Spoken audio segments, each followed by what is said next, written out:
mais bu retiré aussi tamit la relève. non kan moom c'est sûr que bi mooy dernière CAN. maintenant est-ce que dina dem mondial.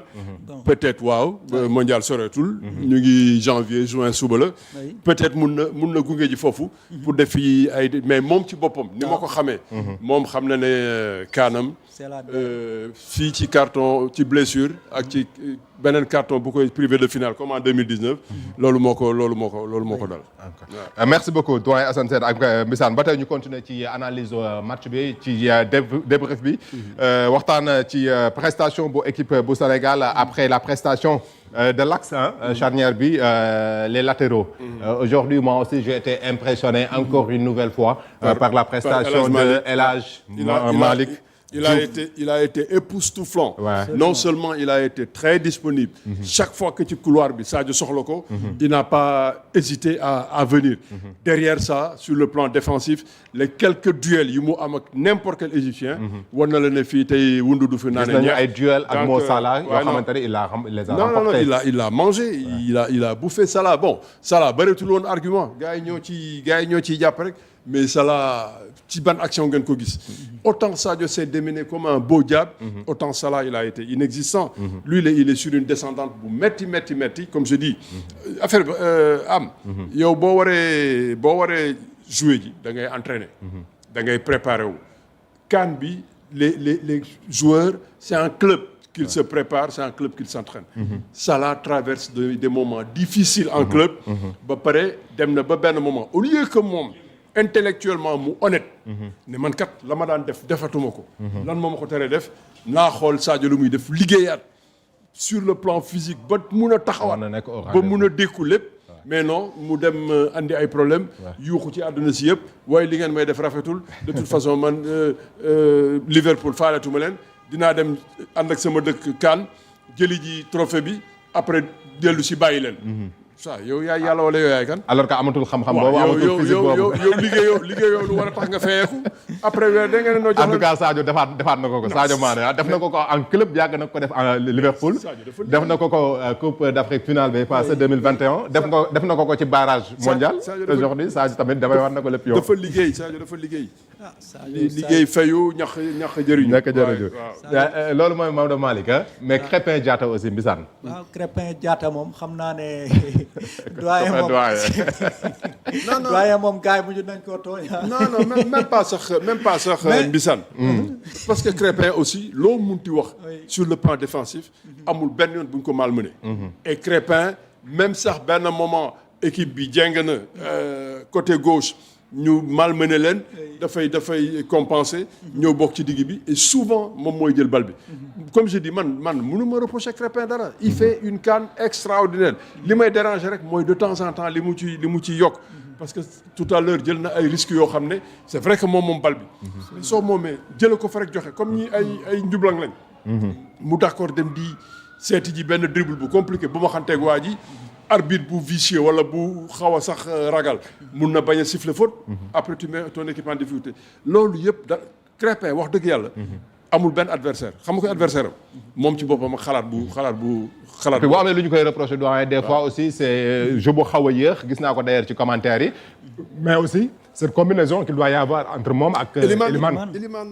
Elimane am wax naa leen football li gën a metti. mooy nga am sa partenaire buy laaxatu. nga bëgg ko jox bal mu ne la parewuma wala mu dumóoy la. mais yaa xayti Elimane gis nañ ko sax mu koy wax mais jox ma Elimane li mu mën. chaque fois qu'il a un ballon. am na lu bëri lu muy def mais su la laajee jox ko. j'espère que ne après ce match là dañ ko xoolaat bu ko defee ñoom ñaar ñu gën a travailler côté droit bi. parce que côté gauche bi à chaque fois moo wax ko Mbissane. li ñuy am ci côté gauche bi mënuñu ko am ci côté droit bi. parce que tout simplement y a pas cette complicité entre Krépin Habib Diakha ak Elimane Ndiaye retard boobu bu amee wala lenteur boobu d'une part c'est dû ak lenteur bu Krépin Diatta sur le côté droit. absolument parce que combinaison bi foofu dafa des trop boo ko comparé ak à gauche. nu muy réussir donc loolu lu ñuy liggéey la à l'entraînement comme na ko doyen waxee Krépin joueur bu am caractère la joueur bu am talent la joueur bu am fulla la ci lu muy def mais yenn saa yi aussi day faral di am errement donc c'est un professionnel xam na ay manquement am te aussi ñu ko encadré muy Pape Thiaw muy ñeneen ñi xam nañ ne parfois ça passe à côté mais aussi lu ñuy rectifier la rek comme professionnel daal di jublu ci lu à part ça il reste un gaynde gis nañu fulla beeg fayda bi vraiment li muy joxe ci terrain bi un grand gaynde on aime bien notre Crépin donc critique yeeg yenn affaire du ay critique c'est juste ay constat la yoo xamante ne dañu koy def et que les Sénégalais même sont d'avis mais aussi football tamit moo ni demee un message des tweets parce que les félicitations fusent de partout le premier ministre Ousmane Sonko donc qui a fait un post pour féliciter non Lions l'équipe du Sénégal def na benn post léegi via sa page Facebook il dit de Kinshasa à Tanger vous donnez le tempo du nouvel esprit que nous voulons pour le Sénégal et les Sénégalais l'endurance l'ambition la gagne et le don de soi pour la patrie bravo à toute l'équipe et go Gaïndé pour l'ultime victoire c'est signé Ousmane Sonko le premier ministre du Sénégal donc qui a posté sur sa page Facebook avec cette photo ñuy gis ci photo bi moom ak Sadio Mané mu nekk vraiment loo xamante ni football c'est beau doyen Assane parce que dafay indiwaat leneen ci dëkk bi da ngay gisaat vraiment cohésion sociale bi paix bi jàmm ji mais ñëpp dañuy boolewaat doon benn dafa bëri doole man de yàkkamti woon naa ko lool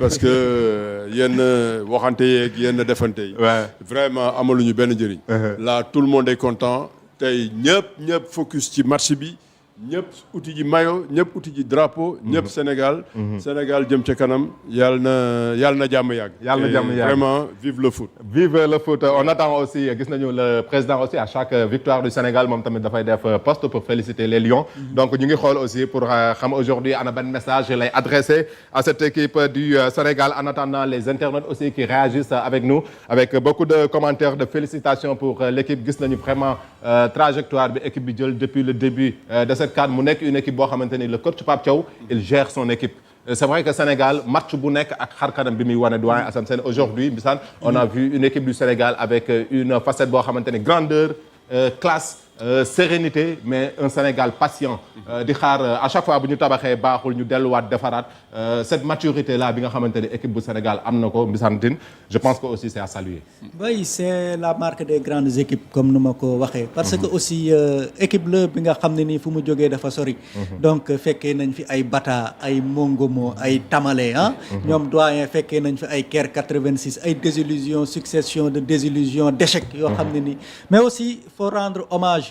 Aliou Cissé aussi tamit parce que aussi bu équipe bi amee benn qualité bi aussi moom la parce que bu muy ñëw aussi am na fekk na fi li nga xam ne nii xawoon na jaxasoo bu may déglu d'habitude Khadim Ndiaye muy dellu ci yi nga xam ne nii Aliou Cissé fekkoon na fi ay groupe WhatsApp ñaari groupe WhatsApp ci benn groupe ci benn équipe ak kii demee noonu moom bu mu ñëwee il a réglé tout ça daal di imposer la discipline l'esprit de groupe et tout loolu daal lu ñu tax na ñu war koo delloo njukkal ci lu mu defar tey loolooy continuer donc Pape Thiaw dafa am benn groupe bi nga xam ne nii dafa soudé te moom aussi tamit am na xelu gérer ce groupe là donc di gérer les égos parce que aussi loo ci mënti wax ay joueurs la ñi nga xam ne nii dañoo am talent des professionnels am yor tuuti koppar aussi am ay caprice donc boo leen mënee gérer tamit management dëgg un manager dëgg moo leen mën a gérer te Pape Thiaw mu ngi koy réussir da nga koy gis ne am nañu solidarité mu ngi gérer les hommes quoi donc chapeau à lui aussi. Et il n'est pas le seul ci liggéey boobu gis nañu El Hadj Diouf gis nañu l'autre jour Mamadou Niang dem seeti leen aujourd'hui on voit les anciens joueurs aujourd'hui ñoom ñëpp ñu nekk derrière Pape Thiaw pour coacher encadrer cette équipe doyen Assane Sène loolu dafa mel ni aussi c'est rassurant. mais am loo munti dégg gis nga football. tant que yow yaa ngi góorgóorlu di def résultat yu baax. di def prestation yu baax bul woo kenn ñëppay ñëw équipe bii nee naa la. ku xam tuuti ci football wala ku bëgg tuuti ci football da nga koy bëgg parce que kuy dem la man li ma wax aji kuy dem la ba ci kanam def naa fii laa leen ko waxee nee naa leen man je nous vois fii ba 2034 ñu bokk ci lépp luy xew ndànk ñuy weccee pièce de rechange yi ñiy xaw a sonn ñu bees ñëw Mamadou Sarr mi am na yeneen jamono vers 2002 dañ doon wax nañu xaar ba après coupe du monde parce que ñii ñu ngi fi nangam sangam mais très tôt 20 ans Ibrahima Mbaye très tôt 18 ans bi muy dugg nii nga jëli leen andi final bi kañ la sax le dimanche le 18 waaw je pense que c'est peut-être 6 jours wala une semaine après le anniversaire Ibrahima Mbaye gars yi war nañ ko mën a anticiper sax avancer ko de quelques jours de le cas de Ibrahima Mbaye naa ci donc loolu mooy am Mamadou Niang El Hadj Diouf mais non ñooñu sax seen cas compliqué wul. mais Bafétembi Gomis. mi nga xam ne addunaam tey su amee lu ko naqari mooy. lu mu regretté mooy lu tax ñëwul woon Sénégal.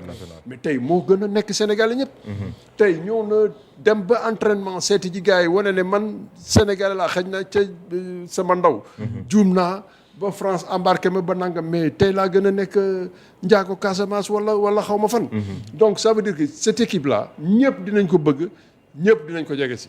Pape daal na continuer ci parce que man benn mois sax ni ma xaw a ëppalee tuuti xaw naa ko sax conseiller ci ku la wax nga tontu wala nangam. mais tontuwul kenn mu ngi góorgóorlu ba fenn du am ñagas lépp mu gérer ko. ànd ak déjà Pape am xaw ma de temps en temps di nga seetaan conférence de presse à communication. mais y a énormément de journalistes. bu ñu déparé ba ñëw toog ñu jox la nga nuyoo bonjour nuyu naa ñëpp nuyu naa salle bi mais doy na su la am laajee nga tontu mais su ko am ne parce que am dañ ko naan waxal yow yaay kan nuyool nga wax yaay kan bonjour man la am Sénégal 7 nangam sangam saa yu pare mu ne la bonjour am non. nuyoo nga ba jaar ci turu journaliste yi dafa yaru bëgg am jàmm ak kenn ak ñëpp ba nga xam ne vraiment Pape. macha allah mais ci match bi gis nañ ko loolu aussi je pense que c'est un fait marquant ci match bi amoon na benn altercation bu amoon. entre le banc sénégalais ak le banc égyptien. gis nañu aussi sa réaction il s'est levé calmer joueurs yi non seulement calmer joueurs yi mais aussi gis nañu accolade après bi am entre moom ak le coach de l'Égypte. c'est juste rek pour dëggal ce leadership charisme bi nga xamante ne aussi da koy dégager loolu la expérience di jëriñ parce que. 2006 en Égypte dafa am lu fa xewoon parce que Sénégal mu ngi doon football demi-finale ak Égypte jékki-jékki égyptiens yi nelawloo ñu xeex seen biir ci xëccoo xuloo ba nelaw déconnecté ci match bi ba ñoom ñu gàñu ñu donc ñoom fekkee nañu loolu même bu dee Pape Thiaw nekk fa woon ñoom El Hadj Diouf ñoom Lamine Diatta ak ñoom ñëpp ñu ngi fa woon donc moo tax ñu calmer booy parce que naar yi dañoo saay ci côté boobu ils sont très rusés boo moytu rek ñu dugal la ci misiba heureusement on a des joueurs yi nga xam des encadreurs yi nga xam ne ni jaar nañ fa xam nañu li ñu mën donc ñu calmer booy jàll ci lu ëpp solo voilà. Super, on va parler des changements aussi doyen Assane Sène parce qu'aujourd'hui on n'a pas vu le jeune Ibrahima Mbaye yaa ngi koy wax léegi bi nga xamante ni que quelques jours il va célébrer son anniversaire am 18 ans donc sénégalais ñu ngi koy xaar à chaque fois en sortie de banc aujourd'hui le coach Pape Thiaw a préféré amener Ismaïla Sarr à la place de Ibrahima Mbaye gis ñu ko tey duggul d'après vous lan moo expliquer ce choix et qu'est-ce que ça peut lui faire parce que c'est la première fois quand même Ibrahima Mbaye duggul. mais ça lui fera rien du tout. Pape a des problèmes de riche. Il peut se payer le luxe de ne pas faire jouer Ibrahima Mbaye. Ismaïla am na expérience am na métier fi mu nekk nii boo andiwoon xale sax muy ñëw di daw naari mën nañ ko teq andil ko ay problème déjouer loolu. Ismaïla ak son métier et à la limite ci moment boobu sax on avait besoin d'être juste là présent. bañ leen topp fexe ba kenn du wàññeeku kenn du nangam soxlaatuñu woon di forcer ji. wala di uti ji beneen résultat. on concède ce résultat pousser leen sax ils ont même fait des fautes yoo xam ne ça a été mal interprété donc du coup Ibrahima Mbaye moom ak lu munti am. moo gën a yàkkamti mardi prochain mu ñibbi PSG non gars yi feetal ko mu feetu. parce que Ibrahima Mbaye noos na. pour une première def na kaan boo xam ne lu munti xew suba. bu ñëwee Luis Enrique dina ko tàccu. ñoom Dembélé nañ ko ne boy yow ëppal nga trop. ñu ngi lay xaar coupe du monde ba nga tase ak France mais il est bien. Ibrahima Mbaye il vit. Pape Thiaw l'a bien géré. il vit dans un monde extraordinaire. dara compliqué wul dara mettul jamais man du ma yaakaar Ibrahima Mbaye am sax lu ko xaw a naxari. non il est heureux. il est bien ça se passe bien. gis nga moment bi ñu defee changement yi le choix de Ismaïla à la place de Ibrahima Mbaye c'est un choix. Ouais, parce technique tactique. on n'avait plus besoin de trop de vitesse. pour jéem a uti ji xaw ma lan. il fallait gérer ce résultat parce que lu wóor mooy égyptiens yi comme mënuñu dara. du ñu génn à part fitta ay bal yu sori. donc soxlawuloon koo xam dafa war a ñëw pour gëdd leen su fekkoon ne benn moment avant le but peut-être vers la 65e 70e.